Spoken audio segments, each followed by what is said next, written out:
Hello friends, welcome to incentive classes. Guys, आज का हमारा टॉपिक है शक, या फिर जिसे और किस नाम से भी जानते हैं, सिथियन। ओके गाइस, शक या फिर सिथियन, जो कि सबसे पहले वो लोग चीन के निवासी होते हैं और चीन में ही वो कुषाणों से पराजित होने के बाद भारत की तरफ रुख करते हैं। जब वो भारत की तरफ रुख करते हैं तो वे सबसे पहले भारत के तक्षशिला या फिर और मथुरा में आके बस जाते हैं। तो गाइस, जो तक्षशिला है और मथुरा वो यहाँ पर सबसे पहले आके बसते हैं। गाइस, और शकों की बात करेंगे तो गाइस, जैसे कि शक है, हम लोग यहाँ पर अपने राजा को किस नाम से पुकारते हैं, उनका नाम होता है राजा। लेकिन जो शक होते हैं वो अपने राजा को क्षत्रप नाम से पुकारते थे। गाइस, क्षत्रप, इन लोगों के राजाओं की उपाधि क्या थी? क्षत्रप। और जो महाराजा होता था उसे महाक्षत्रप के नाम से पुकारा जाता था।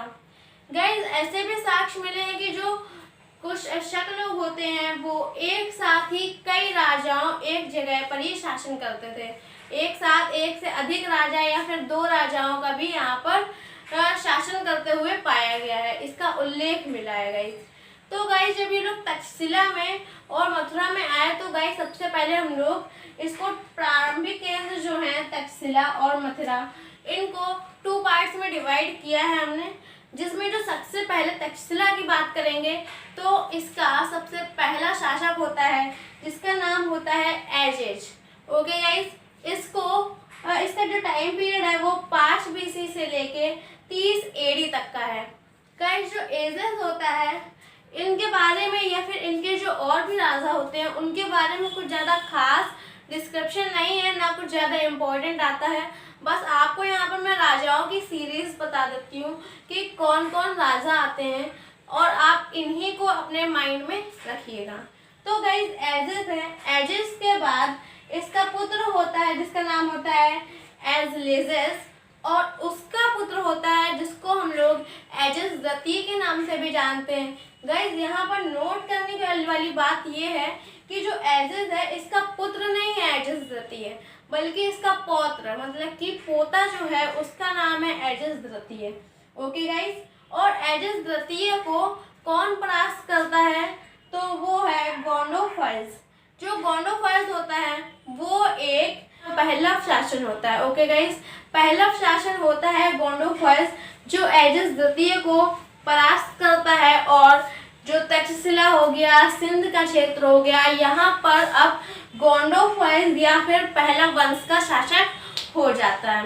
बात करेंगे हम लोग मथुरा की, तो गाइस, मथुरा में ये सबसे निवास करना, इनका जो पहला प्रारंभिक स्थान होता है वो होता है मथुरा। मथुरा के पास ही मालवा पड़ता है, मालवा तक ये पहुँचते हैं।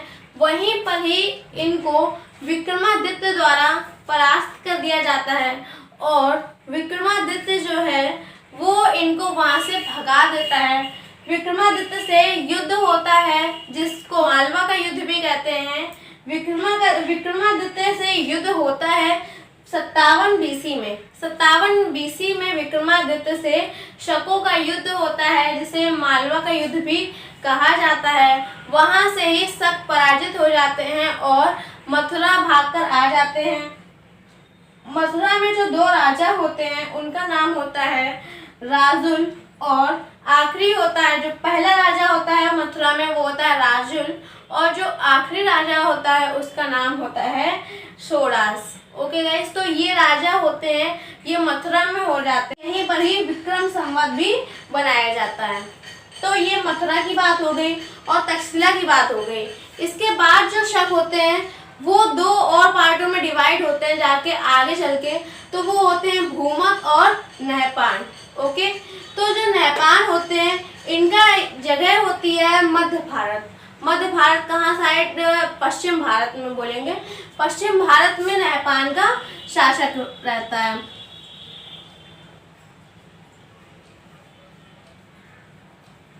पश्चिम भारत में ये रहते हैं नहपान। नहपान जो होता है क्षयरात वंश का एक सबसे ज्यादा शक्तिशाली शासक होता है क्षयरात वंश का, और इसका राज्य होता है, जैसा कि यहाँ पर नासिक दिया ही है, तो नासिक ही में पश्चिम भारत की तरफ इसका राज्य होता है। और ये जो नहपान होता है, नहपान को हराता कौन है?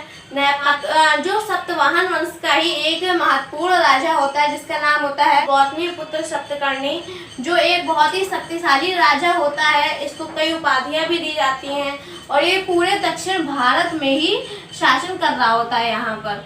और यहाँ पर ही ये क्या होता है गाइस, यहाँ पर इन लोगों का शासक होता है।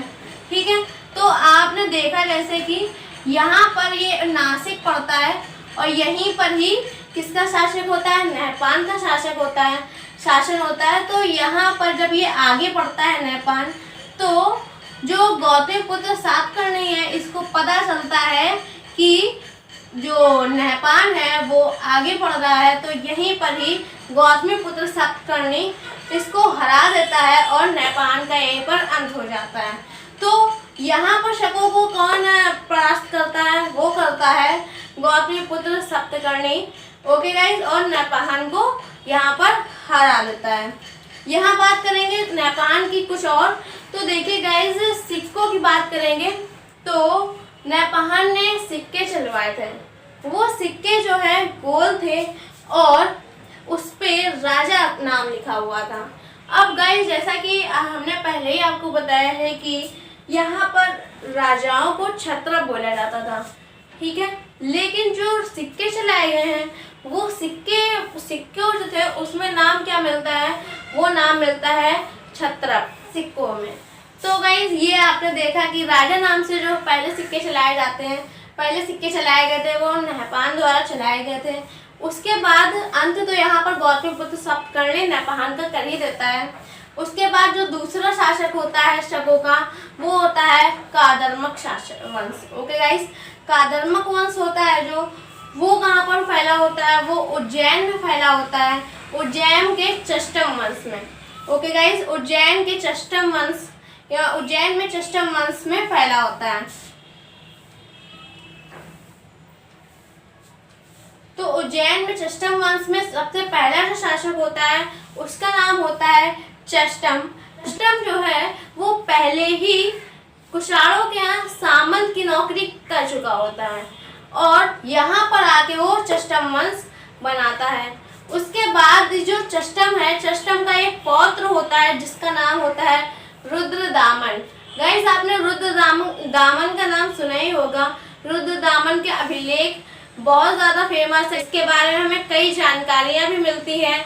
रुद्रदामन का जो अभिलेख है वो संस्कृत में लिखा हुआ है पूरा, और सबसे बड़ा अभिलेख है जो संस्कृत भाषा में लिखा गया और पहला संस्कृत भाषा का अभिलेख भी है, वो है रुद्रदामन का जूनागढ़ अभिलेख। तो गाइस ये रुद्रदामन द्वारा ही बनाया गया था, जो कि चष्टम का पौत्र होता है और इसका टाइम पीरियड रहता है 130 से लेके 150 BC तक का। ये भी इम्पोर्टेंट है, ये भी एक शक्तिशाली राजा होता है क्योंकि गाइस। और रुद्रदामन के बारे में थोड़ी और जानकारी देखिए कि रुद्रदामन ने कुषाणों को बाद में पराजित कर देता है और सिंध पर कब्जा कर लेता है। जैसा कि आपने पहले देखा कि जो चष्टम था वो कुषाणों के सामंत की नौकरी कर रहा होता है, लेकिन जो रुद्रदामन है जो उसका पोता होता है वो सिंध में ही कुषाणों को हरा देता है और सिंध पर कब्जा कर लेता है।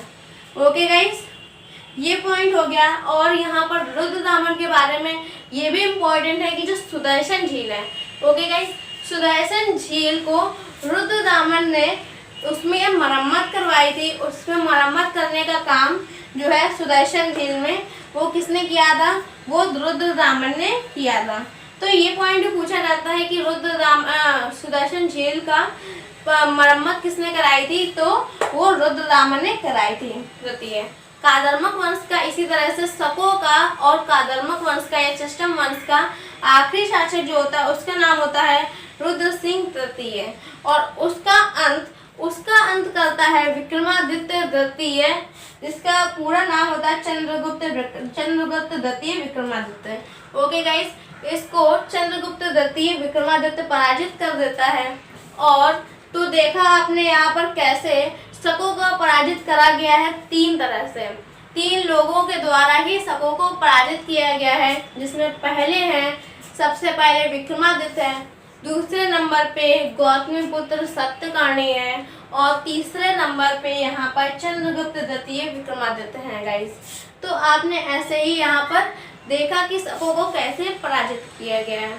ओके गाइस, तो यहाँ पर शकों के बारे में इतना ही है। जो इम्पोर्टेंट है थोड़ा बहुत, ज़्यादा इसके बारे में नहीं आता है, लेकिन जैसा कि हिस्ट्री कंटिन्यू पढ़ रहे हैं तो उसमें जो कुछ भी आता है मैं आपको बताती चल रही हूँ थोड़ा, जिससे आपकी पूरी हिस्ट्री कंप्लीट हो जाएगी। ओके गाइस, तो अगर आपको ये वीडियो अच्छी लगी है गाइस तो इसे लाइक करिएगा, सब्सक्राइब करिएगा अगर आप हमारे चैनल पर पहली बार आ रहे हैं।